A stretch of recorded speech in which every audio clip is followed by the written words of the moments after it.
Isabella Carrington entra dans la grande salle de bal avec l'assurance d'une reine. Tous les regards se tournèrent vers elle alors qu'elle s'apprêtait à faire une annonce qui allait changer le cours de sa vie à jamais.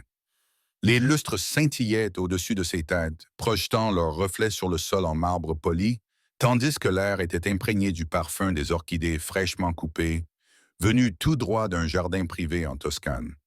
Les cordes d'un quatuor jouaient doucement en arrière-plan, mais le léger tremblement dans la voix d'Isabella donnait de l'impression que toute la salle retenait son souffle. Toute la famille Carrington, ainsi que leurs puissantes connaissances qui faisaient souvent la une des magazines économiques et mondains, interrompirent leur conversation. Derrière leur sourire et leur smoking sur mesure, aucun d'entre eux ne se doutait de la tempête qui allait éclater chez la femme parfaitement posée qui se tenait devant eux. Personne ne savait que le monde d'Isabella s'effondrait discrètement depuis des mois. Ce soir-là, au milieu du tintement des verres en cristal et des chuchotements d'anticipation, elle allait lâcher une bombe, la fin de son mariage avec l'entrepreneur milliardaire Julian Carrington. Isabella Carrington était souvent décrite comme une femme hors du commun. Elle dégageait une élégance à la fois inaccessible et empreinte de sincérité. Une partie de son charme venait de son éducation.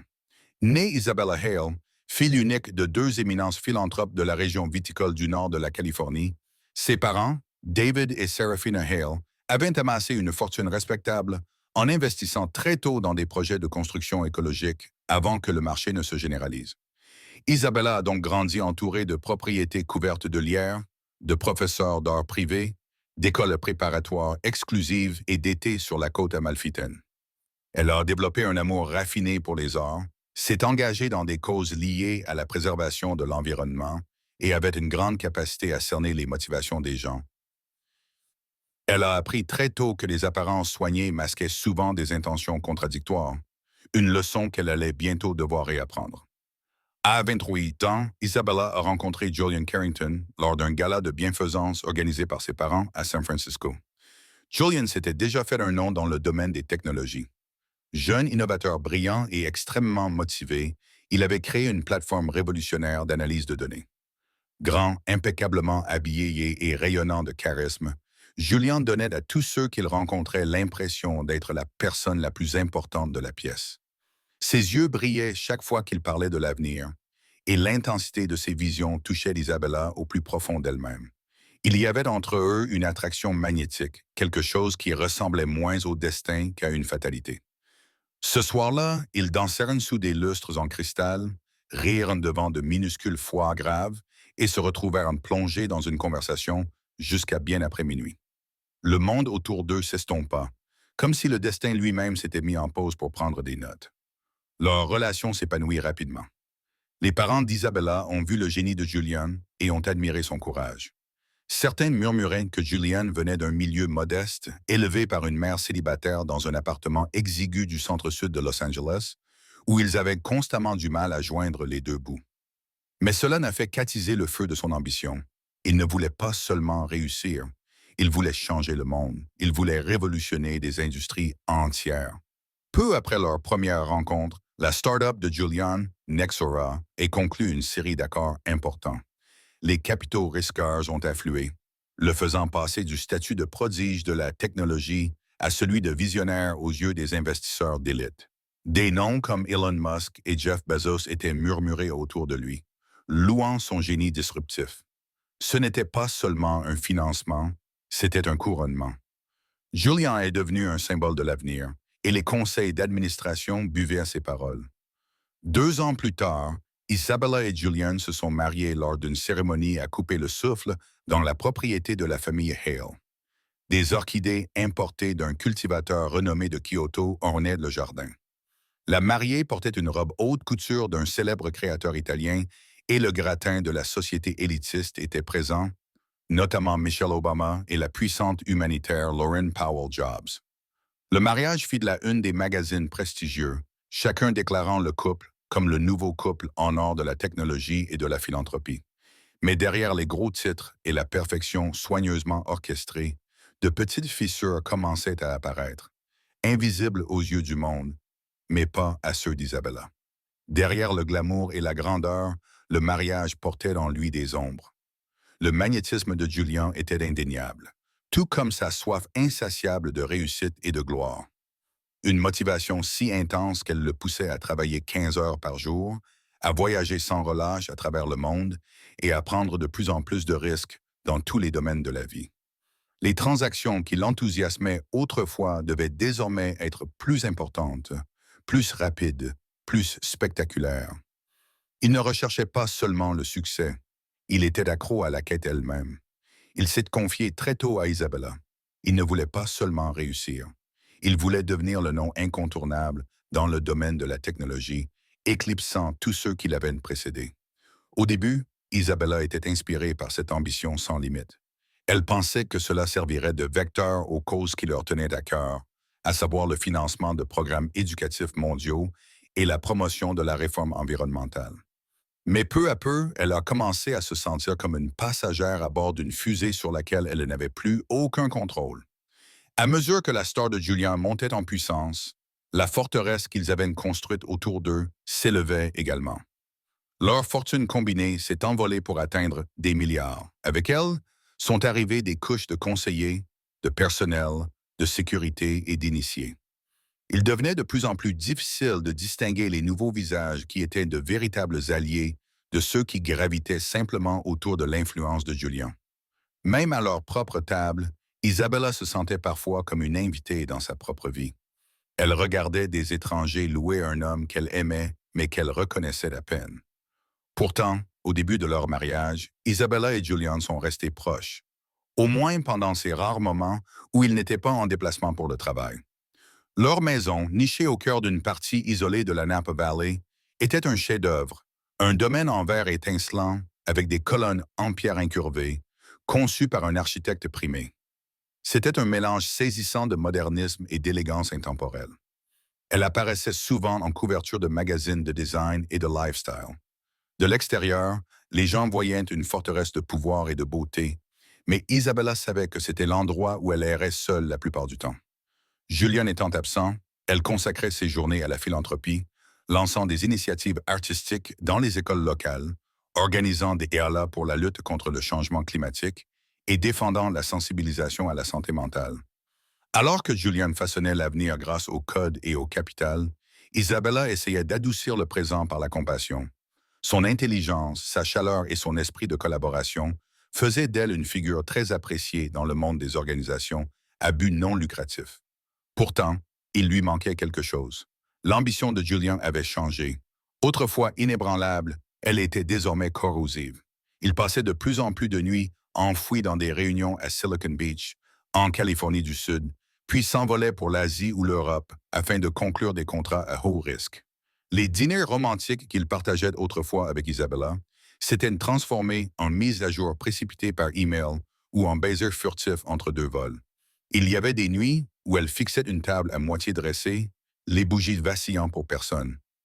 Le bruit de sa propre respiration était plus fort que n'importe quelle conversation. Même lorsque Julian était à la maison à Napa, ses pensées étaient rarement avec elle. Son esprit était accaparé par le prochain lancement de produits, la prochaine réunion du conseil d'administration, la prochaine vague de bouleversements. Isabella vivait dans un état constant de sécheresse émotionnelle. Leur alchimie, autrefois électrique, s'était émoussée pour devenir statique, un bourdonnement d'absence qui la suivait de pièce en pièce.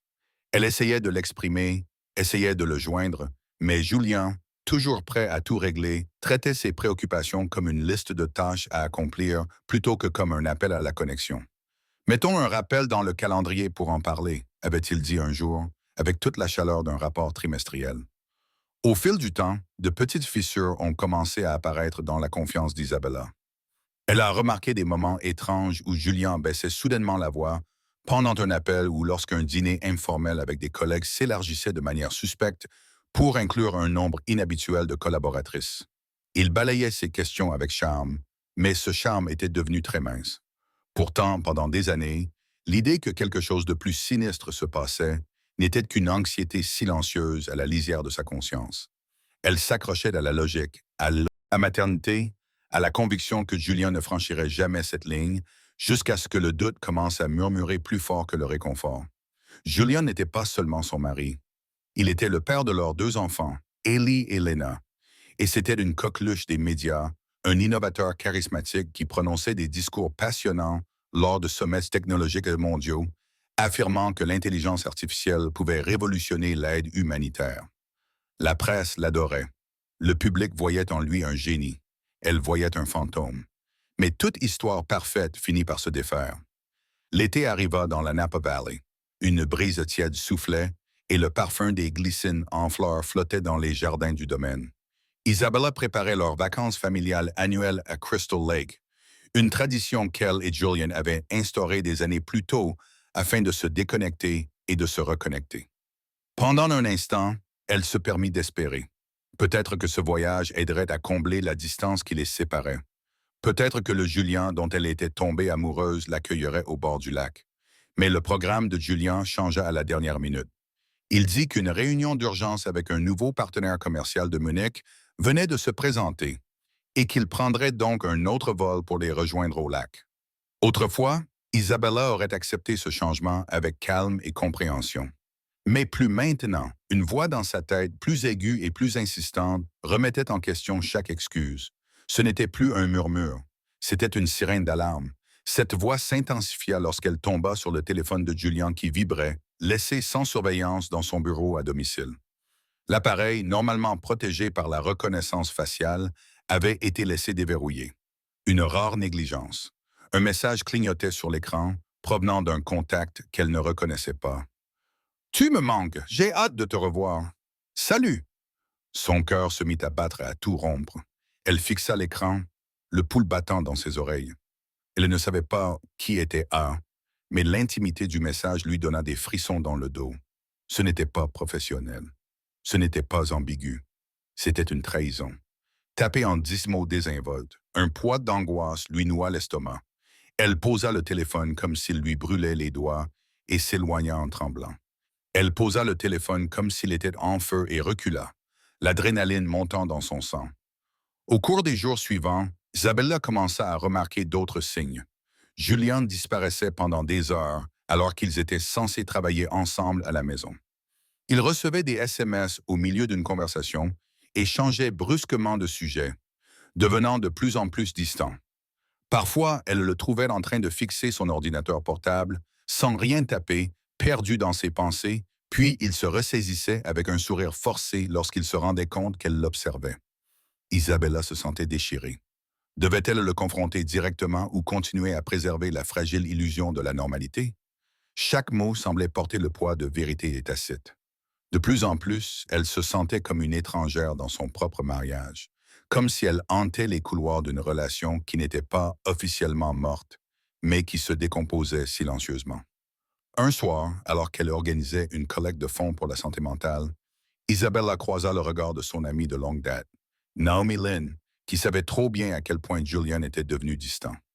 De l'autre côté de la table éclairée à la bougie, Naomi lui lança un regard compatissant, tandis que Julian, toujours aussi théâtral, divertissait les invités avec des récits de ses dernières avancées technologiques. Pour une oreille non avertie, tout ce qu'il disait semblait éblouissant, innovante, voire noble. Sa voix était douce, son élocution impeccable, un véritable modèle en matière de personnalité publique. Mais pour Isabella, cela sonnait creux. L'homme dont elle était tombée amoureuse recherchait autrefois une véritable connexion. L'homme assis en face d'elle à présent ressemblait à un hologramme charismatique, jouant son rôle avec brio. La chaleur avait disparu, l'étincelle avait été remplacée par un script. Après le dîner, Naomi rejoignit Isabella dans le grand hall d'entrée, sous un lustre somptueux. « Tu as de l'air complètement épuisé », dit Naomi doucement, en posant une main sur son bras. « Il est peut-être temps que tu prennes du recul par rapport à tout ça, même juste pour un peu. Tu mérites de respirer. » Elle hésita, baissant la voix. « Tu n'as pas à continuer à porter tout ça toute seule. » Isabella lui offrit un sourire gracieux. « Merci de me dire ça. Je pense juste que j'ai besoin d'air frais. » Avant que Naomi ne puisse insister, Isabella se glissa dans le jardin. L'air nocturne était vif, parfumé par le jasmin en fleurs. Cela l'aida à calmer son pouls, mais son esprit était envahi de contradictions. Était-elle, elle, en train d'interpréter les choses de manière excessive? Le message provenait-il d'un investisseur ou d'un collègue utilisant un langage trop familier? Était-ce de la paranoïa ou son instinct qui essayait de la protéger? Isabella s'accrochait à toutes les explications possibles, à tout ce qui pouvait calmer la voix dans sa tête, mais elle n'était pas naïve. Elle connaissait la différence entre la flatterie professionnelle et le secret intime. Le message avait un poids, une intimité complice qu'aucun partenaire commercial n'aurait osé prendre. Pourtant, elle continua d'avancer, à moitié dans le déni, jusqu'à ce que tout change. 2 semaines plus tard, un email anonyme arriva. Julian voyait quelqu'un d'autre depuis des mois. Vérifiez son itinéraire de voyage à Munich. Un ami avait joint une seule photo. Julian sortait d'une élégante voiture noire à Santa Monica, son bras enroulé étroitement autour d'une femme blonde mince d'une vingtaine d'années.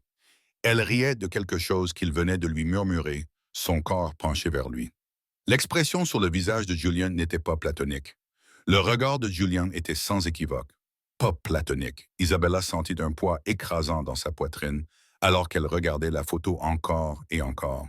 Elle essaya de se convaincre qu'il pouvait s'agir d'une mauvaise interprétation, d'un mauvais angle, d'un moment trompeur, mais son instinct lui disait le contraire. Son premier réflexe fut de l'appeler immédiatement pour le confronter à cette preuve. Mais Julian était absent, par coïncidence ou peut-être pas, pour un autre voyage international. Elle composa son numéro et tomba sur sa messagerie vocale. Elle envisagea de contacter son assistante de direction, Chloé, mais se ravisa. Elle ne voulait pas d'une excuse soigneusement préparée pour l'apaiser. Elle ne voulait pas d'une autre version de la vérité enrobée dans un discours publicitaire. Elle avait besoin de la vérité de la bouche même de Julian. Son estomac se nouait d'angoisse, mais une partie plus calme de son cerveau lui recommandait la retenue. Une seule photo et un email anonyme ne suffisaient pas. Elle avait besoin de plus. Quelque chose d'indéniable, quelque chose qui ne pouvait être rationalisé. Les jours qui suivirent transformèrent d'Isabella en une enquêtrice discrète. Elle approcha le chauffeur de longue date de Julian, un homme discret et loyal qui travaillait pour la famille depuis plus de 10 ans. Après une conversation prudente, il admit que Julian avait fait plusieurs arrêts imprévus dans un complexe de loft haut de gamme du centre-ville de Los Angeles. À chaque fois, Julian lui avait demandé de se garer à un pâté de maison et d'attendre sans attirer l'attention. Le chauffeur n'avait pas posé de questions, mais son regard en disait long. Puis Isabella découvrit dans la poche d'un manteau un reçu provenant d'un hôtel-boutique de San Francisco. Julian avait toujours prétendu détester cette chaîne hôtelière, invoquant un manque d'intimité. Pourtant, le reçu révélait un séjour dans leur suite la plus romantique, avec service de champagne et spa dans la chambre. Le nom indiqué lors de l'enregistrement n'était même pas son nom complet, juste JC, griffonné négligemment, comme s'il savait lui-même qu'il avait quelque chose à cacher. Tous ces doutes se sont transformés en certitude. La trahison n'était pas seulement physique, elle était personnelle. C'était une trahison de la part de l'homme qui avait juré de partager une vie d'honnêteté et de dévouement, le père de ses enfants, le visionnaire technologique qui parlait avec tant de passion lors de conférences sur le leadership éthique et la clarté morale. Il n'avait pas seulement brisé sa confiance, il avait brisé l'image de l'homme qu'elle pensait connaître. Isabella ressentait de la rage, de la honte, mais surtout un chagrin plus profond qu'elle n'avait jamais connu. C'était le genre de chagrin qui fait mal au corps, comme un deuil sans enterrement. Ce qu'elle n'avait pas prévu, c'était la rapidité avec laquelle les choses allaient échapper à son contrôle. Déterminée à affronter Julian face à face, elle avait prévu une conversation privée à son retour d'un sommet important, celui-ci à Londres. Elle lui avait demandé de la retrouver au domaine Carrington avant la réunion familiale annuelle, un grand rassemblement de parents venus du monde entier. Les parents, frères et sœurs, tantes, oncles et cousins de Julian, même les plus éloignés, seraient présents. Le week-end comprenait généralement des barbecues dans le jardin, des ventes aux enchères caritatives et des toasts émouvants sur l'héritage et l'unité familiale. C'était toujours sentimental, presque sacré, ce qui rendait son timing à la fois impossible et inévitable. Mais le vol de Julian atterrit en retard. Quand il arriva au domaine, la réunion battait déjà son plein. Le manoir résonnait de rire, du tintement des verres à vin et de conversations joyeuses qui se répandaient dans les couloirs de marbre. Julian entra vêtu d'un costume bleu marine parfaitement taillé, dégageant la fierté fatiguée d'un homme revenant d'un triomphe. Il se fraya un chemin à travers la foule, saluant ses proches avec une aisance acquise par l'habitude, tandis qu'Isabella se tenait tranquillement au pied du grand escalier, le cœur battant dans sa poitrine. Elle n'avait pas encore décidé si elle allait le confronter immédiatement ou attendre la fin du dîner, mais le destin en décida autrement. Alors que Julien se penchait pour embrasser sa mère, son téléphone glissa de la poche de son costume et tomba face contre terre sur le sol en marbre. Un murmure collectif parcourut le hall d'entrée. L'un des cousins adolescents le ramassa rapidement et le lui rendit, mais pas avant que l'écran ne s'allume pour afficher un message d'Alissa. Le même nom qu'Isabella avait vu dans les indices précédents.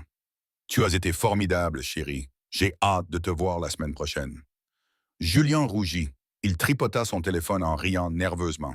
Mais ce rire forcé ne convainquit personne. Quelques membres de la famille échangèrent des regards perplexes. D'autres détournèrent les yeux, essayant de donner l'illusion d'une conversation privée. Seule Isabella remarqua la panique qui vacillait sous l'apparence soignée de Julien. Il s'excusa rapidement et disparut dans son bureau, sans doute pour se ressaisir.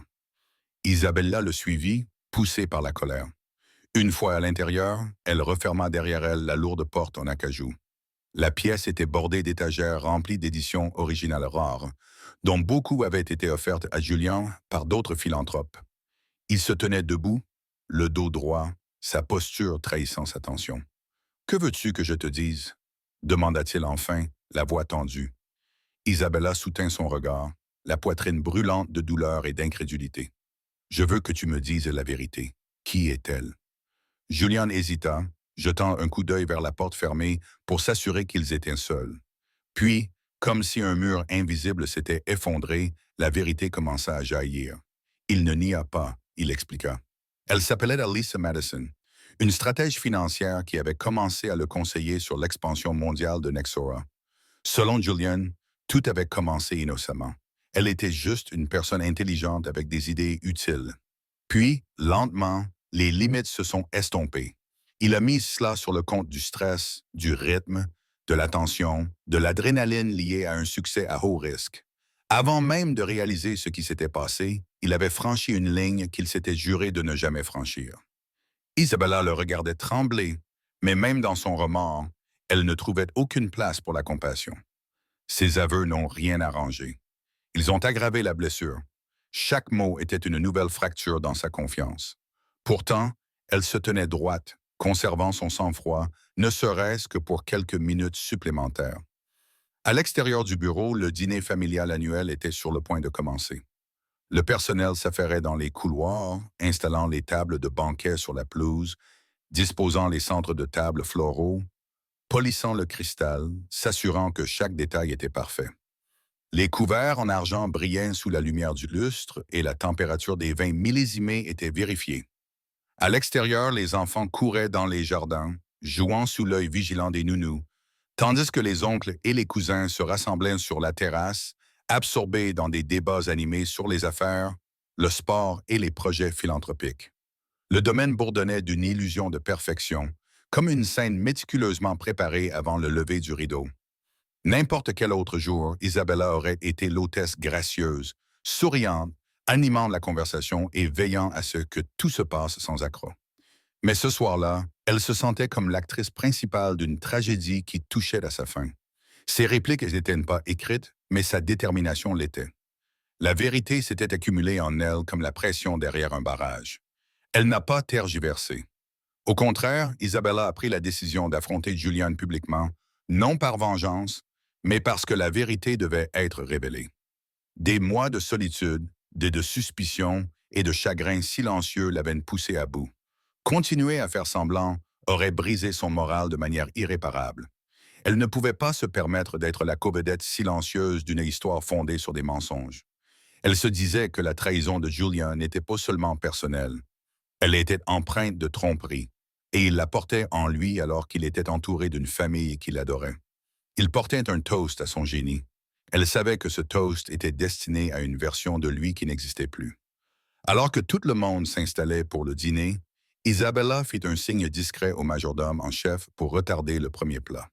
Puis elle tapota doucement son verre à vin en cristal avec une cuillère. Un tintement délicat résonna dans la pièce, attirant l'attention de tous. Les conversations s'éteignirent. Les têtes se tournèrent. De l'autre côté de la pièce, Julien la regarda avec des yeux écarquillés, une lueur de panique brillant derrière son apparence calme. Son sourire vacilla pendant une seconde, mais cela suffit. Le cœur d'Isabella battait à tout rompre, mais elle restait impassible, majestueuse, d'acier sous sa soie. Bonsoir à tous, commença-t-elle d'une voix ferme, avec un calme qui n'avait pas besoin de cris pour attirer l'attention. Je sais que vous avez tous voyagé depuis les quatre coins du monde pour être ici ce soir. Un murmure d'approbation et de curiosité parcourut la salle à manger. Le père de Julian, Edward Carrington, l'observait attentivement, émouvante. Sa mère, Vivienne, semblait perplexe, mais inquiète. Les jeunes cousins se turent complètement, sentant qu'il se passait quelque chose d'important. Même les serveurs se figèrent, les verres en cristal suspendus à mi-chemin. Cette soirée était destinée à célébrer notre famille et les souvenirs qui nous unissent, poursuivit Isabella. Mais il y a quelque chose que je garde en moi depuis longtemps, et je ne peux plus me taire. Ses doigts se crispèrent légèrement autour du bord de son verre, comme pour se préparer à un choc. Elle fit une pause, prenant une inspiration lente et mesurée. Julian et moi, eh bien, notre mariage n'est pas celui que vous imaginez tous. En fait, j'ai décidé de le quitter. Le silence tomba comme une pierre, des halètements, des chuchotements. Le bruit sec des couverts tombés au sol résonna dans la pièce comme une symphonie désaccordée. L'un des plus jeunes cousins murmura « Elle est sérieuse ?» Tandis qu'une tante couvrait sa bouche d'incrédulité, Julian se raidit, les jointures de ses doigts agrippant le dossier de sa chaise jusqu'à en devenir blanche. Il ouvrit la bouche pour l'interrompre, mais Isabella leva la main avec grâce et fermeté. Une reine qui commande la salle d'un seul geste. Je dis cela avec un profond regret, mais aussi avec honnêteté, dit-elle, la voix légèrement tremblante avant de se reprendre. Julien m'a été infidèle. Elle se stabilisa, chaque centimètre de son corps, luttant pour garder son sang-froid, sa douleur dissimulée derrière sa dignité. Je ne peux pas, en toute conscience, rester silencieuse et faire comme si de rien n'était, dit Isabella, la voix légèrement brisée. C'est mon choix, et je crois que c'est le bon. Chaque mot semblait creuser une blessure dans l'air, tranchant l'illusion d'harmonie qui enveloppait la pièce quelques instants auparavant. Une seule larme coula sur sa joue. Elle l'essuya doucement, puis regarda la mère de visage stupéfait. Des cousins éloignés, des tantes et des oncles, les parents de Julian et ses deux enfants, qui observaient depuis l'autre bout de la table, la confusion et la peur dans leurs jeunes yeux. Léna serra la main d'Eli, la lèvre inférieure tremblante. Eli fronça les sourcils, les épaules crispées, trop jeune pour saisir pleinement la gravité du moment, mais assez âgé pour en ressentir le poids. Son cœur se brisa pour eux, mais elle continua. « J'ai besoin que vous compreniez tous, poursuivit-elle, la voix chargée d'émotion. J'ai essayé pendant des années. J'ai essayé de maintenir notre famille unie, de soutenir Julien dans les bons et les mauvais moments, mais il y a une limite à ce qu'un cœur peut supporter. » Sa voix tremblait, mais elle ne détourna pas le regard. Elle voulait qu'il voie sa force, pas seulement sa tristesse. Elle fit une pause, baissant brièvement les yeux. « Je suis désolé si cela gâche votre soirée. » Ses excuses retentirent comme un coup de tonnerre dans le silence, comme si elle venait de briser une vitre au milieu d'un dîner soigneusement organisé. La voix de Julien intervint, tendue mais assurée. « Isabella, s'il te plaît, nous pouvons en parler en privé. Il n'y a aucune raison de faire cela devant tout le monde. » Une vague de tension parcourut la pièce. Certains invités s'agitèrent inconfortablement sur leur siège. D'autres retinrent leur souffle. Même la lueur des bougies semble affaiblir.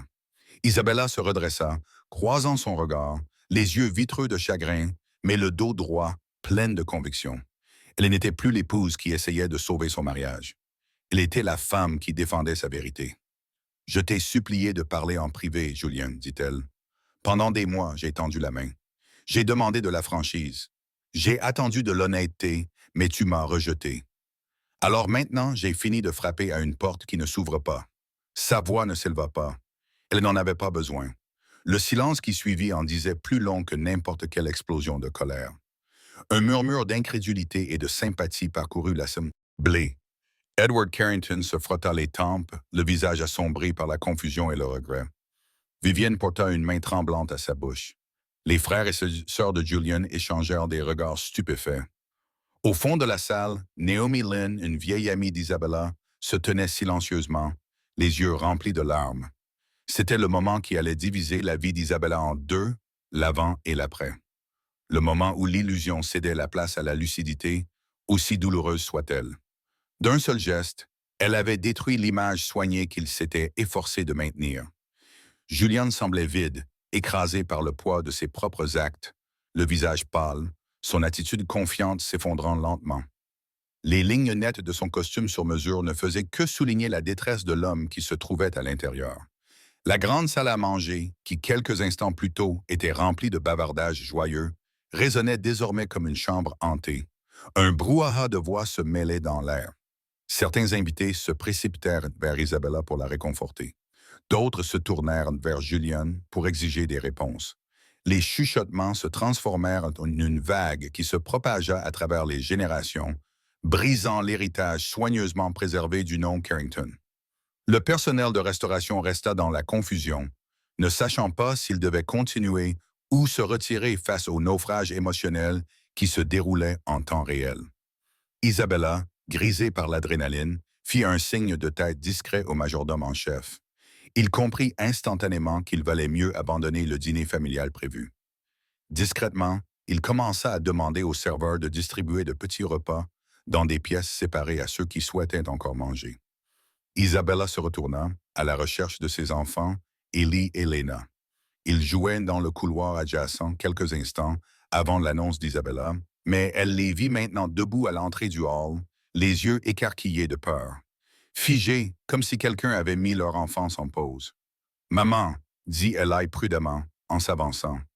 À 12 ans, il était grand pour son âge, et son regard passait rapidement d'Isabella à Julian.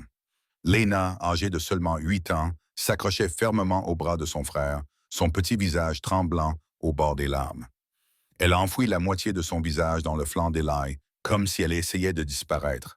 Isabella s'agenouilla à leur hauteur, faisant abstraction du bruit des adultes autour d'elle. Le chaos, les chuchotements, les ondes de choc qui continuaient de se propager dans l'air. À cet instant, rien d'autre ne comptait que les deux petits cœurs qu'elle devait protéger. « Mes chéris », dit-elle doucement, la voix étranglée, « je suis tellement désolée que vous ayez dû entendre cela. Votre père et moi, nous vous aimons tellement. Cela ne changera jamais. » Elle ouvrit les bras. Ils se précipitèrent tous les deux vers elle, se blottissant contre elle, leurs visages pressés contre ses épaules, leur confusion gravée dans chaque muscle. Eli l'enlaça plus fort qu'il ne l'avait fait depuis des années. Lena laissa échapper un sanglot doux, comme seuls les enfants en ont quand le monde n'a plus aucun sens. Julian s'approcha, le visage pâle et angoissé. Il tendit la main vers eux, mais Eli se raidit instinctivement et Lena se rapprocha d'Isabella. Julian se figea à cette vue, la douleur se reflétant sur son visage. C'était le genre de douleur qui venait de la reconnaissance. Un père réalisant que ses enfants ne le considéraient plus comme un refuge. Puis, sans un mot, il recula comme s'il réalisait qu'à cet instant, il était la source de leur peur. À quelques mètres de là, Vivienne Carrington se tenait silencieusement, observant cette scène déchirante. Ses yeux brillaient de larmes. Elle restait là, visiblement désireuse de les réconforter, mais ne sachant pas comment intervenir. Sa main se posa près de sa poitrine, se serrant et se desserrant, prise entre son instinct maternel et sa paralysie sociale. Finalement, elle s'approcha d'Isabella et posa une main tremblante sur son épaule. « Ma chère, puis-je faire quelque chose pour vous? » Isabella leva les yeux, son regard reflétant la tristesse et une détermination tranquille. « Pour l'instant, j'ai juste besoin d'espace, » répondit-elle doucement. « Je suis désolée. Je sais que c'est difficile pour vous aussi. » Sa voix était calme, mais son regard en disait long. « Pas maintenant. Pas ici. » Vivienne acquiesça, déglutissant péniblement. C'était un moment complexe, douloureux et personnel. Elle aimait profondément son fils, mais elle avait aussi appris à aimer Isabella comme la fille qu'elle n'avait jamais eue. Et maintenant, elle se tenait entre eux, regardant un rêve s'effondrer des deux côtés. Ailleurs dans la maison, Edward Carrington avait acculé Julian. Sa voix était basse et tendue. Ancien PDG à la présence imposante, Edward n'avait jamais été du genre à cacher son opinion. À en juger par son expression sévère et ses lèvres pincées, il était clair que la conversation était tout sauf amicale. Julian se tenait silencieux, les épaules droites, mais la mâchoire serrée comme un homme se préparant à l'impact. Plus tard dans la soirée, alors que les proches se retiraient lentement dans leur suite ou dans les hôtels voisins, Isabella se retrouva seule dans la bibliothèque privée du domaine, l'un de ses sanctuaires préférés. Des étagères en cerisier foncé s'élevaient autour d'elle, remplies de livres de toutes les époques. Un fauteuil de lecture moelleux était placé près d'une cheminée ornée, et une grande fenêtre donnait sur les vignobles en pente. Elle s'effondra dans le fauteuil épuisée. C'était la première fois qu'elle s'asseyait de toute la journée. Mais le poids n'était pas seulement physique, c'était des années d'endurance silencieuse qui s'effondraient enfin. Les souvenirs l'envahirent comme un torrent. Elle repensa à ses débuts avec Julian, à la façon dont il parlait avec passion de l'union des communautés grâce à la technologie, à la façon dont ils avaient fait du bénévolat côte à côte dans des refuges pendant les premières années de Nexora. Elle se souvint des débuts de Nexora, de cette nuit où ils avaient dansé spontanément sous les guirlandes lumineuses du Golden Gate Park, se balançant au son d'un violoniste de rue solitaire, simplement parce que cela leur semblait magique. Ils n'avaient besoin d'aucune occasion particulière, juste l'un de l'autre. À l'époque, l'amour était la seule toile de fond dont ils avaient besoin. Un autre souvenir refit surface, la nuit où elle avait perdu une amie chère de l'université à cause d'une maladie inattendue. Isabella était inconsolable, mais Julian s'était présenté à sa porte avec un plat à emporter de son restaurant préféré, un CD fait maison de douce musique au piano et ses bras prêts à la serrer dans ses bras pendant qu'elle pleurait toute la nuit. Il n'a pas parlé. Il n'a pas essayé de réparer les choses. Il est simplement resté. Et cela avait tout signifié. Ils communiquaient si facilement, comme si leurs âmes étaient toujours en phase, parlant même dans le silence. Quand cela avait-il changé? Elle ne pouvait pas déterminer le moment exact, mais elle savait que c'était quelque part entre les lancements de produits et les reportages dans les médias. Lorsque l'étoile montante de Julian s'était trop approchée du soleil, il avait cessé de tourner autour de leur monde commun et avait commencé à tourner autour du sien. Leur travail philanthropique avait autrefois été leur lien. Ils avaient cofondé la Carrington Hale Initiative, qui visait à soutenir les jeunes défavorisés des pays en développement. Ensemble, ils avaient voyagé dans des villages reculés d'Afrique et d'Asie du Sud-Est, travaillant directement avec les écoles, les cliniques et les dirigeants locaux. Les photos de ces voyages, capturant leurs sourires ensoleillés et leurs vêtements de voyage usés, étaient toujours accrochées au mur de la bibliothèque. Chaque photo ressemblait désormais à une carte postale d'une version d'eux-mêmes qui n'existait plus. Mais à mesure que l'empire de Julien grandissait, les exigences et la distance augmentaient également. Le premier signe réel avait été son absence émotionnelle. Il avait cessé de demander à Isabella comment se passait sa journée, quels étaient ses objectifs, ses rêves. Tout commençait à tourner autour des introductions en bourse, des partenariats et des prévisions trimestrielles. Nexora l'accaparait entièrement et elle devint un bruit de fond dans son propre mariage.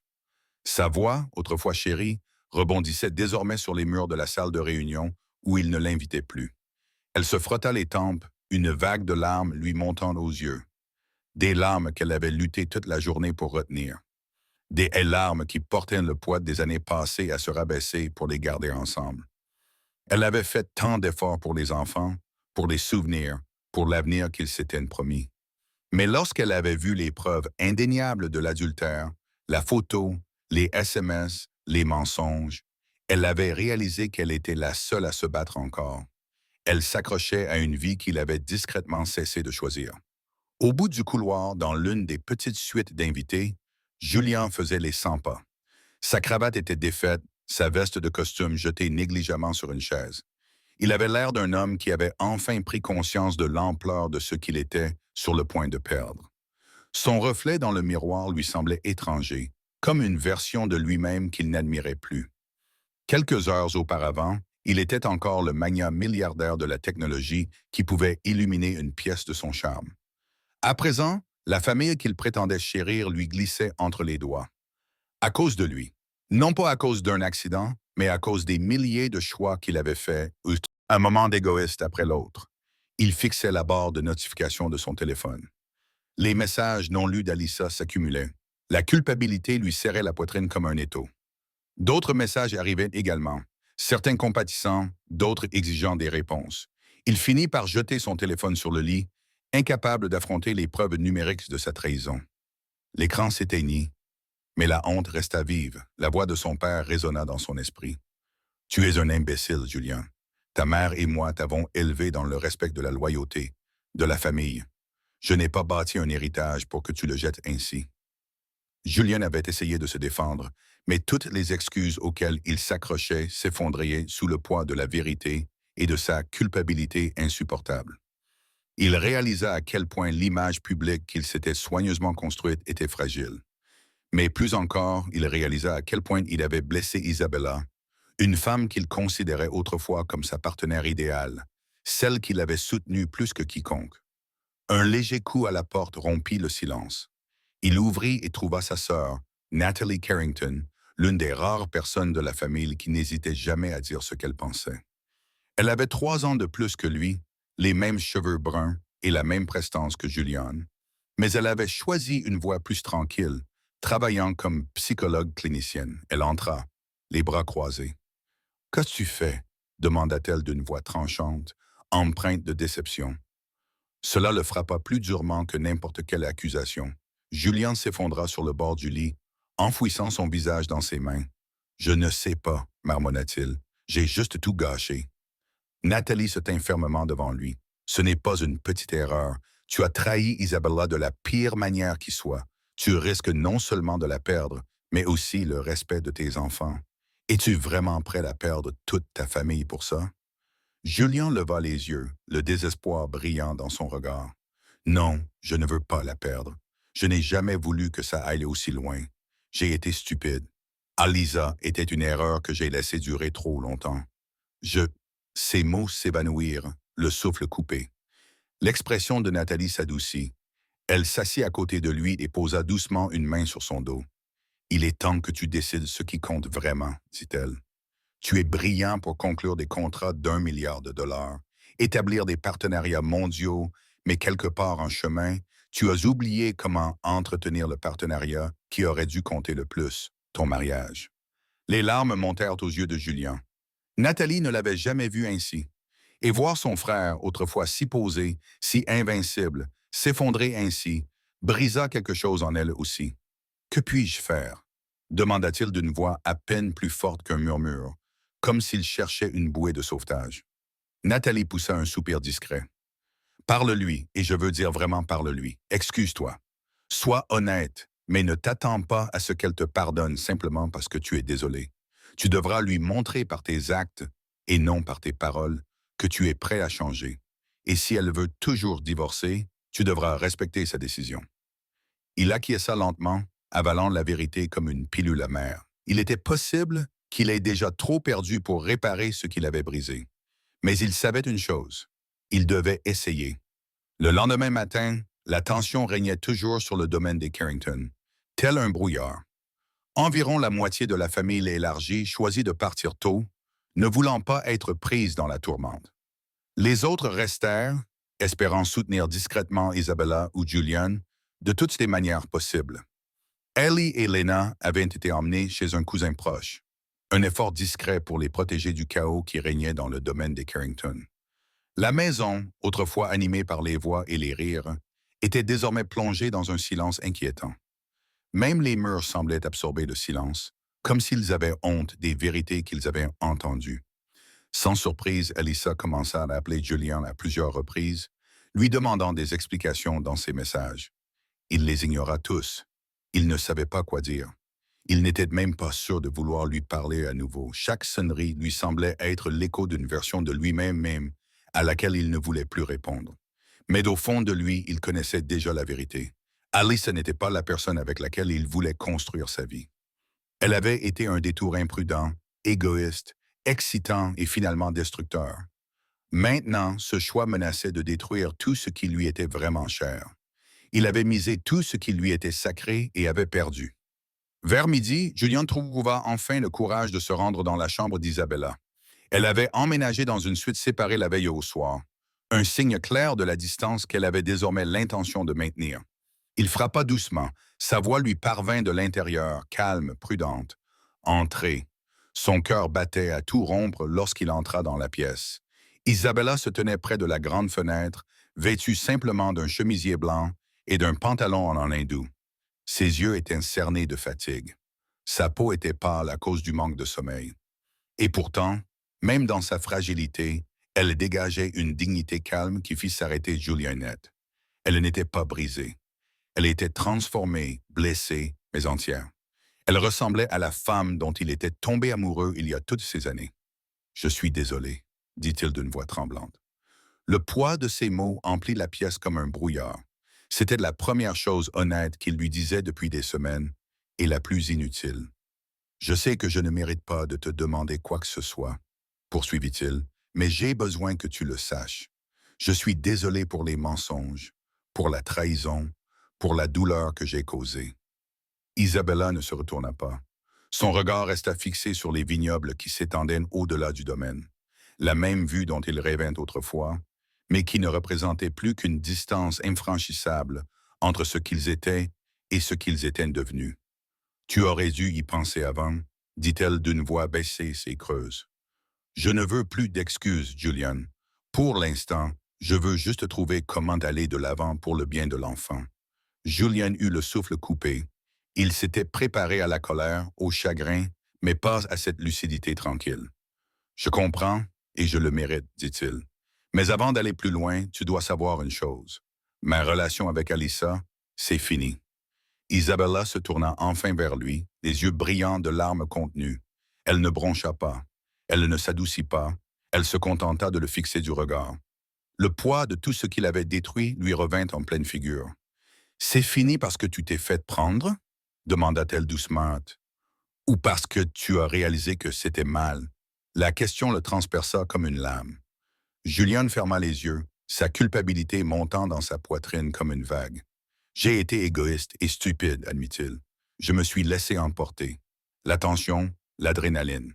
C'était peut-être une crise de la quarantaine ou peut-être juste de la faiblesse. Mais je vois maintenant que cela n'avait aucun sens comparé à toi, comparé à notre famille. » Sa voix se brisa, et pour la première fois depuis des années, il n'essaya pas de la corriger. Isabella poussa un soupir tremblant. « Je croyais que tu étais la seule personne qui ne ferait jamais ça, » murmura-t-elle. Peut-être étais-je naïve ou peut-être simplement aveugle. Elle fit une pause, étudiant son visage, cherchant l'homme qu'il était autrefois et se demandant s'il avait jamais été réel. « Je demande le divorce. »« Je veux que tu comprennes ça, » murmura Julian, alors que des larmes coulaient enfin sur ses joues. Elles n'étaient pas théâtrales. Elles étaient silencieuses, désespérées, du genre qui arrive trop tard. Il se tut, les épaules s'affaissant comme si le poids du monde entier venait soudainement de s'abattre sur elle. « Je comprends, » dit-il après un moment. « Si c'est vraiment ce que tu veux, je ne m'y opposerai pas. Mais je veux que tu saches que je ferai tout pour avoir une seconde chance. » Sa voix se brisa, et pour une fois, il n'essaya pas de la dissimuler. L'homme qui dirigeait autrefois des conseils d'administration se tenait désormais là, suppliant avec une sincérité brisée. Isabella détourna le regard, ses propres larmes coulant silencieusement sur son visage. Elle ne sanglotait pas.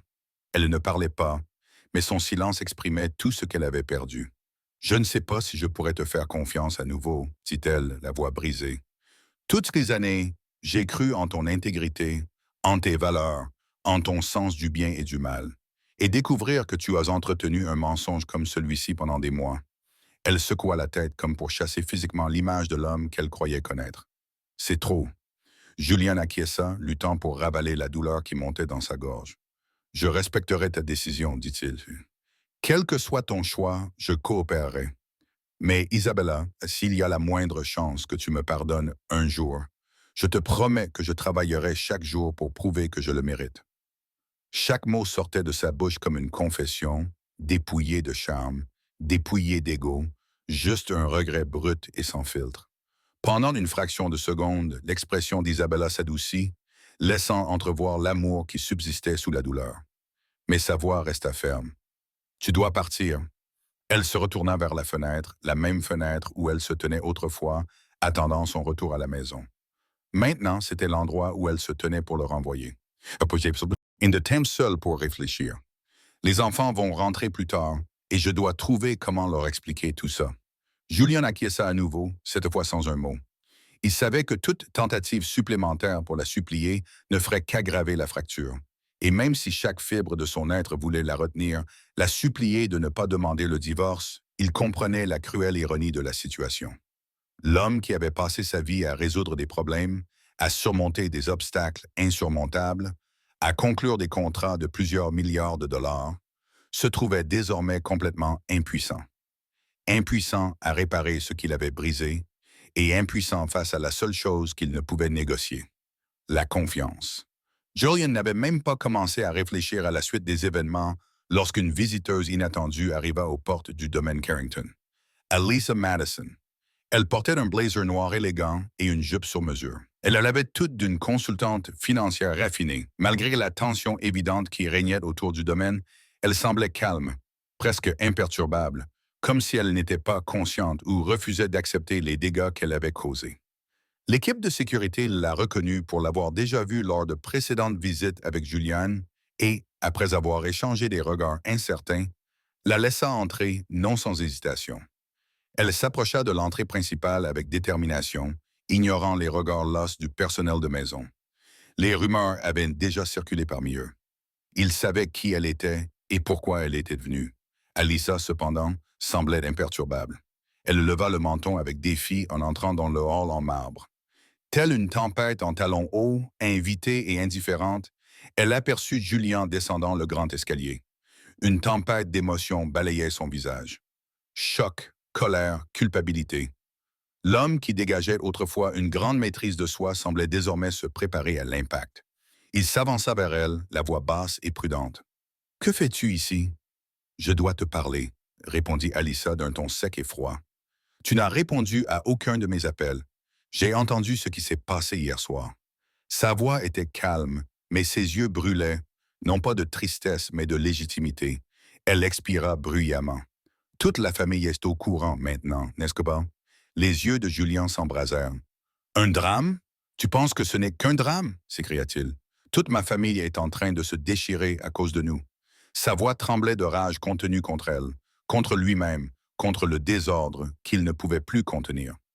Alisa croisa les bras. « Tu veux dire à cause de la réaction excessive de ta femme? C'est elle qui a fait une scène devant tout le monde. » Il n'y avait aucun remords dans son ton, seulement de l'irritation que le secret ait perdu son abri. Julian serra les mâchoires. Une vague de protection envers Isabella le submergea. Une nouvelle ligne avait été tracée et Alisa venait de la franchir.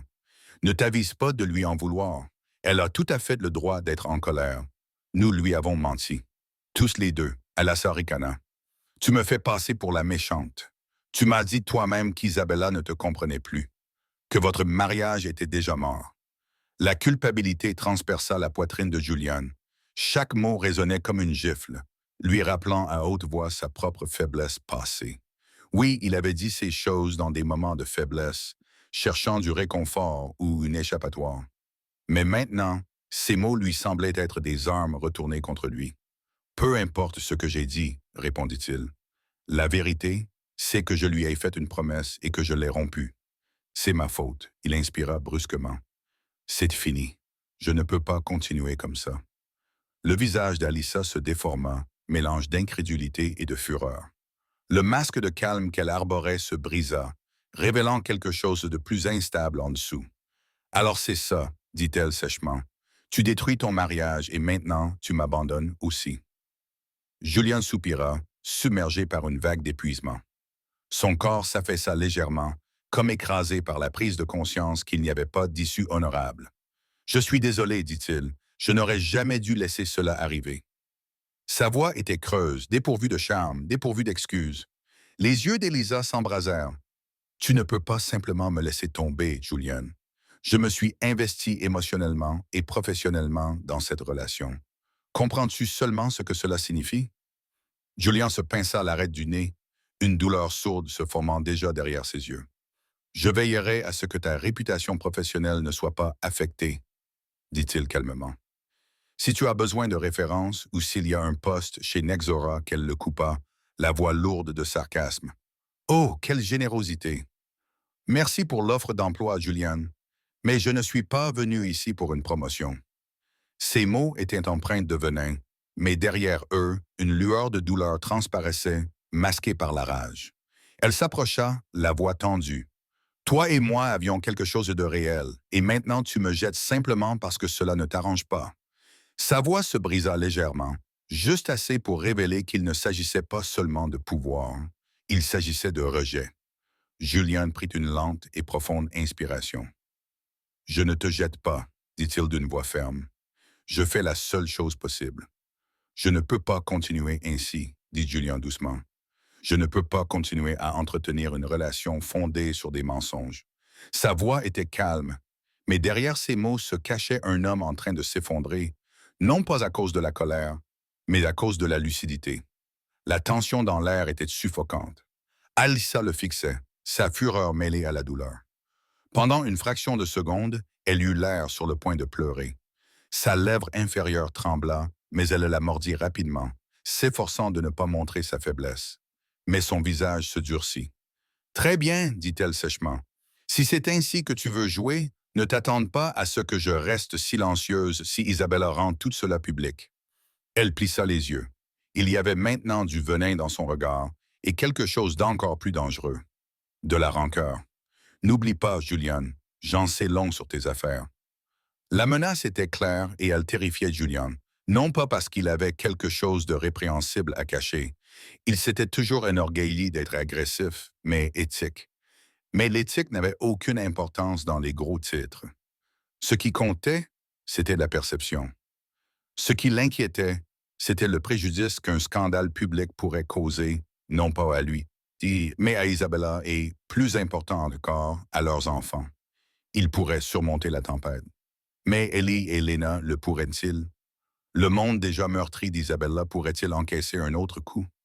Avant qu'il n'ait pu répondre, une voix trancha l'atmosphère tendue. Isabella était entrée dans le hall. Elle avait dû entendre les voix qui s'élevaient dans le couloir. Son regard passa rapidement de Julian à Alissa. Un éclair de choc traversa son visage à la vue des deux hommes debout là, ensemble.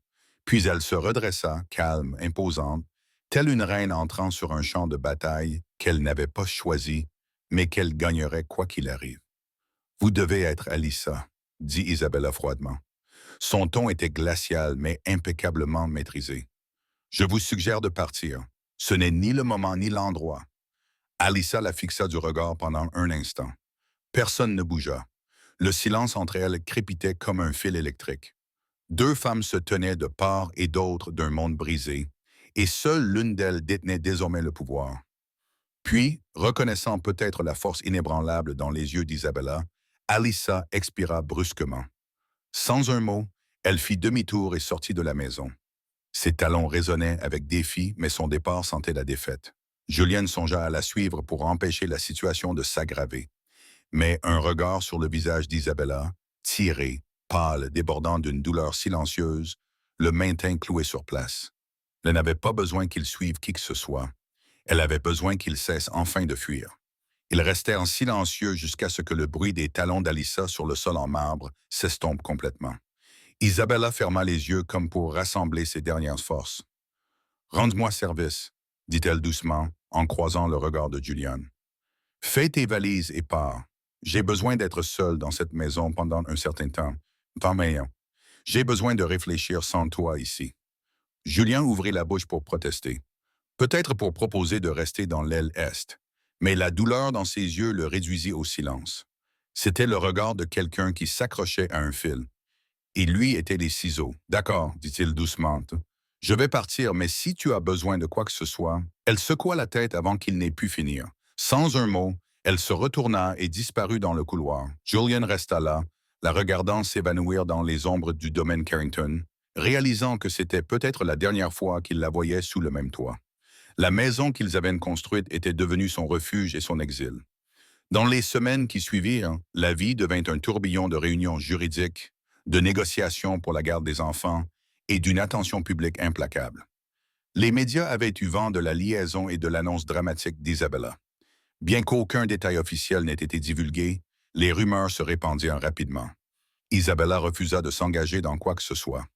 Elle laissa le silence parler pour elle, plus fort que n'importe quel titre de journal. Pourtant, les photographes campaient devant les cabinets d'avis Au casse, espérant apercevoir l'un ou l'autre des protagonistes. Les chroniqueurs mondains se déchaînèrent en spéculation. Certains prétendaient qu'Isabella se préparait à obtenir un règlement colossal. D'autres dépeignaient Julian comme un milliardaire cliché parmi tant d'autres. Des rumeurs circulaient selon lesquelles Isabella exigeait un règlement colossal, tandis que d'autres dépeignaient Julian comme un autre magnat de la technologie cliché, un milliardaire aveuglé par son ego et sa luxure. Les gros titres criaient à la trahison. Les commentaires débattaient de moralité, et sous tout cela, des vies réelles se déroulaient en silence. Julian s'installa temporairement dans un penthouse chic de Manhattan, se plongeant dans le travail pour tenter d'étouffer le bruit et la culpabilité. En même temps, il essaya par tous les moyens possibles de joindre Isabella. Les salles de réunion lui offraient une distraction, mais pas de réconfort. Les emails s'accumulaient, mais son silence résonnait plus fort que n'importe quel discours d'investisseur. Il lui écrivit des lettres de longues excuses manuscrites remplies de remords. Il y exprimait ses regrets, sa tristesse, ses promesses de changement. Discrètement, il organisa un don important à la Carrington Hale Initiative, dans l'espoir de montrer qu'il se souciait toujours de leur mission commune de philanthropie mondiale. Mais chaque geste fut accueilli par le silence. Pas cruel, pas froid, juste définitif. Le genre de silence qui lui disait qu'elle n'était pas prête, ou qu'elle ne le serait peut-être jamais. Isabella, quant à elle, traversait sa propre tempête émotionnelle.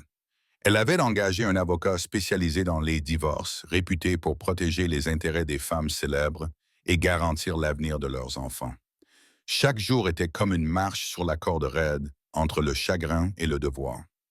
Elle pleurait un homme qui n'était pas mort, pleurait un avenir qui ne s'était pas réalisé. Certains matins, elle était résolue. Elle savait qu'elle ne pouvait pas revenir en arrière. D'autres fois, les souvenirs de l'homme qu'elle avait autrefois adoré la submergeaient. Le père de ses enfants, la personne avec laquelle elle avait imaginé vieillir. Y avait-il de la place pour le pardon? Pourrait-elle lui faire à nouveau confiance? Ses parents l'encourageaient, lui rappelant sa force, sa dignité. Ils lui rappelaient qu'elle s'était construit une vie avant Julian et qu'elle pouvait s'en construire une après. Naomi Lynn, sa meilleure amie, était devenue une présence quasi constante, lui offrant des mouchoirs, des câlins et des vérités d'une honnêteté brutale. Elle était la voix de la lucidité lorsque l'esprit d'Isabella était en proie à une tempête de « et si ». Un après-midi tranquille, autour d'une tasse de thé à la menthe poivrée dans le salon ensoleillé d'Isabella, Naomi lui posa une question qui lui transperça le cœur. « Quand tu imagines ton avenir, dit Naomi doucement, est-ce que tu ressens une lueur d'espoir que peut-être, juste peut-être, Julian pourrait encore en faire partie?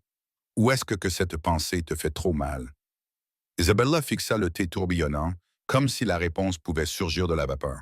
« Je ne sais pas, admit-elle. Je suis en colère. Je suis blessée. Mais une partie de moi se demande si je ne suis pas en train de perdre non seulement un mariage, mais aussi un partenaire. Un homme qui, malgré toutes ses erreurs, m'a aimé comme personne d'autre ne m'a jamais aimé. » Naomi acquiesça, compréhensive. « C'est ça, guérir. Tu n'as pas besoin de tout décider aujourd'hui. Pleure. Remets-toi. Si Julian est vraiment repentant, il te laissera l'espace nécessaire pour le faire. » Sa voix était douce mais ferme. Une amie qui lui tiendrait la main, quel que soit le chemin qu'elle choisirait. Au même moment, Julian était en proie à sa propre culpabilité. Un soir, il se retrouva à marcher dans Central Park, retraquant les pas d'un moment, des années auparavant, où Isabella et lui avaient dansé sous les étoiles au son d'un violoniste de rue. Ce souvenir le bouleversa. Il s'assit sur un banc à proximité et fondit en larmes, sanglotant doucement. La ville autour de lui était floue, avec les klaxons des taxis et les lumières clignotantes. Mais tout ce qu'il pouvait entendre, c'était le son de son rire, désormais hors de portée. Cette nuit-là avait été comme un rêve, comme deux âmes qui se trouvaient dans le chaos du monde. À présent, elle semblait appartenir à la vie de quelqu'un d'autre. Pour la première fois, Julian envisagea de suivre une thérapie, reconnaissant que sa quête incessante d'admiration, de succès et de reconnaissance s'était faite au détriment des personnes qu'il aimait le plus. Il avait bâti un empire, mais avait perdu sa couronne. S'il voulait réparer ce qui était brisé, il devait commencer par lui-même. Quelques jours plus tard, Julian organisa une réunion privée avec l'avocat d'Isabella. Il indiqua clairement qu'il souhaitait que tous les biens, les actifs, la garde des enfants soient traités avec respect et attention. Il insista pour obtenir la garde conjointe des enfants. Si Isabella était d'accord, Julian promettait de ne rien faire qui puisse rendre le processus conflictuel ou douloureux. Il commença même à envisager sérieusement de se retirer de son poste de PDG de Nexora pour donner la priorité à sa famille. Pour la première fois, l'héritage prenait un sens différent pour lui. Il ne s'agissait plus des gros titres ou des évaluations, mais de la façon dont ses enfants se souviendraient de lui. Pour le monde de la technologie, cela aurait été un événement digne de faire la une des journaux. Julian Carrington se retirant de l'empire qu'il avait bâti. Mais pour lui, cela semblait être un sacrifice nécessaire. Il ne s'agissait plus de contrôle. Il s'agissait de rédemption, d'une façon de prouver qu'il était sérieux dans sa volonté de changement. La nouvelle de ses décisions finit par parvenir à Isabella, principalement par l'intermédiaire de son avocat. Et bien qu'elle restât sur ses gardes, elle ne pouvait nier que les actions de Julian laissaient entrevoir un véritable remords. Les gestes théâtraux avaient disparu. À leur place, il y avait des signes discrets qui indiquaient qu'il était peut-être enfin prêt à écouter. Peut-être, juste peut-être, voyait-il enfin au-delà de son ego des honneurs et du statut social. Elle en conclut qu'il serait bénéfique pour les enfants de passer du temps avec leur père. Elle ne voulait pas que sa propre douleur rompe leur lien avec lui. Elle ne pouvait plus protéger leur innocence, mais elle pouvait préserver leur lien. Elle accepta donc une brève rencontre dans un parc public, un espace neutre où Ellie et Lena pourraient jouer. Les retrouvailles furent maladroites au début. Julian arriva en avance, vêtu d'un jean et d'un pull bleu clair, un changement notable par rapport à ses costumes de créateur habituels. Il apportait un bouquet de tournesol, les fleurs préférées d'Isabella. Pas des roses, pas des orchidées, mais des tournesols humbles, lumineux, résistants, tout comme elle. Lorsque les enfants arrivèrent, il les accueillit avec un sourire nerveux. Eli resta en retrait, raide et hésitant. Alors que Julian se penchait pour l'embrasser, Lena se précipita dans ses bras sans hésitation, enfouissant son visage dans son épaule comme si les dernières semaines avaient momentanément disparu.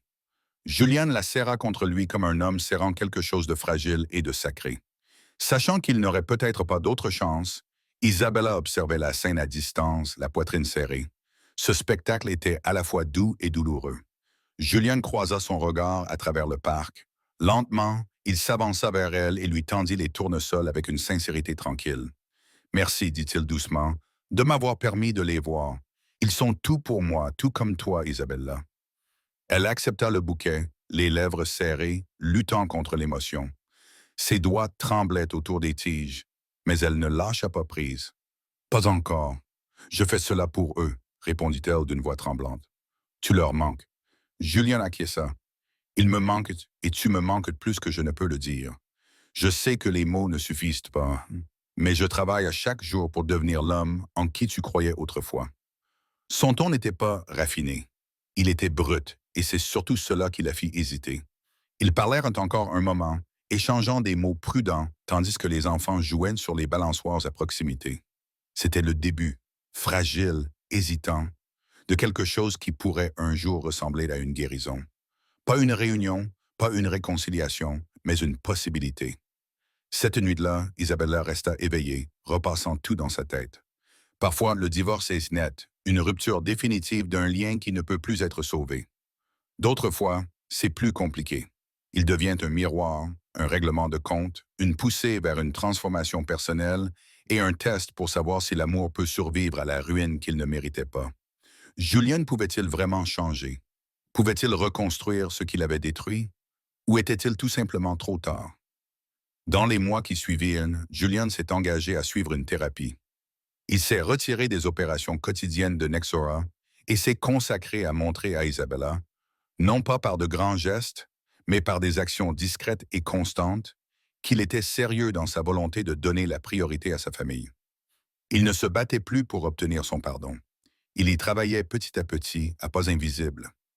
Pendant ce temps, Isabella se concentrait sur sa guérison. Elle suivait une thérapie. Elle se consacrait à son travail philanthropique.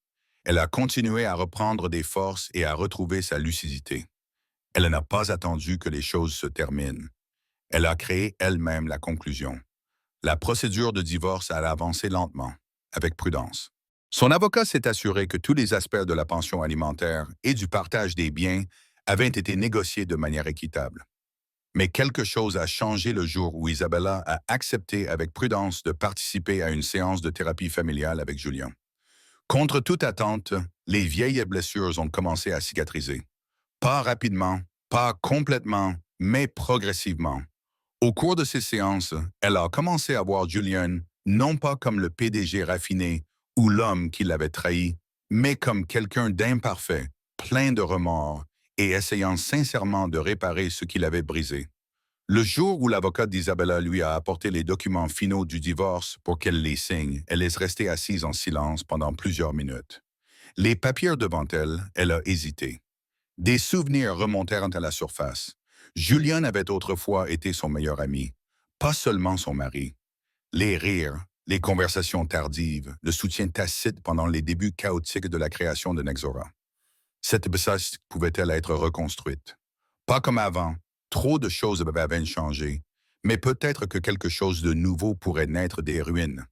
Ce soir-là, Isabella se rendit à l'appartement terrasse de Julian, les papiers signés à la main. Il ouvrit la porte, visiblement nerveux. « Je veux que tu saches, dit-il doucement, que si tu les signes, je ne m'y opposerai pas. J'en assume la responsabilité. J'accepte les conséquences. » Elle acquiesça et entra. L'appartement était élégant, minimaliste, stérile, à l'opposé de la chaleureuse maison familiale qu'il partageait autrefois. « Je ne suis pas venu ici pour me disputer, » dit Isabella doucement. « Je veux juste parler. » Ils s'assirent l'un en face de l'autre, les documents reposant silencieusement sur la table basse entre eux, et ils parlèrent pendant des heures. Ils parlèrent de confiance, de ce qu'elle signifiait, de la facilité avec laquelle elle pouvait être brisée et de ce qu'il faudrait pour la reconstruire. Ils discutèrent des limites, des engagements et de la nécessité du temps réel, pour prouver que le changement était durable. Julian ne supplia pas pour se réconcilier. Il ne fit pas de promesses qu'il ne pouvait garantir. Au lieu de cela, il proposa de continuer à vivre séparément, de poursuivre leur thérapie ensemble et de reconstruire lentement pour le bien des enfants et pour eux-mêmes. Finalement, Isabella prit le stylo, mais elle ne signa pas. Elle regarda Julian, les larmes aux yeux, non pas à cause de la douleur, mais à cause d'autre chose, quelque chose qui ressemblait à de l'espoir. « Je ne suis pas prête à te pardonner, » a-t-elle dit doucement. « Pas complètement, mais je suis prête à nous donner une chance. Une vraie chance. Si cela ne fonctionne pas, je signerai, mais j'ai besoin de savoir que nous avons essayé. » Une seule larme a coulé sur la joue de Julien. « Merci, » a-t-il murmuré, la voix brisée. « Je promets de passer le reste de ma vie à mériter cette chance. » Et c'est ainsi qu'ils entamèrent un nouveau chapitre. Hésitant, incertain, mais non dénué d'espoir. Les médias finirent par passer à autre chose, à la recherche de nouveaux scandales, et la famille élargie cessa de murmurer lorsqu'elle vit que Julien était sincèrement en train de changer. Non, la vie ne redevint pas un tableau parfait et lisse. Cela n'avait jamais été un conte de fées. C'était une tapisserie complexe tissée d'amour, de trahison, de regrets et des fils fragiles du renouveau.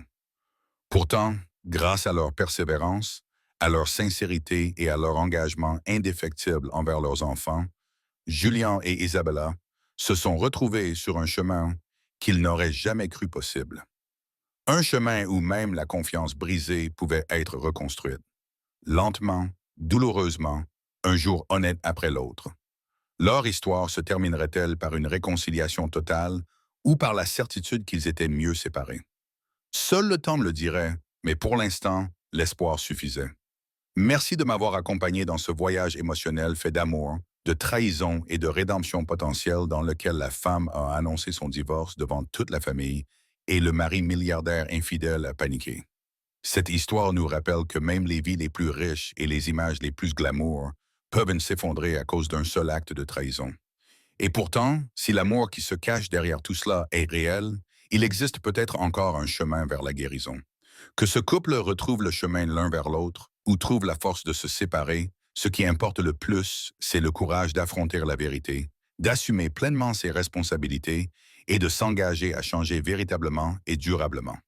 Si cette histoire vous a ému, N'oubliez pas d'aimer, de partager et de vous abonner à cette chaîne pour découvrir d'autres histoires dramatiques et sincères comme celle-ci. Votre soutien nous aide à continuer à vous proposer des contenus captivants qui explorent en profondeur l'expérience humaine, où se rencontrent l'amour, la perte et la transformation. À la prochaine, merci d'avoir regardé.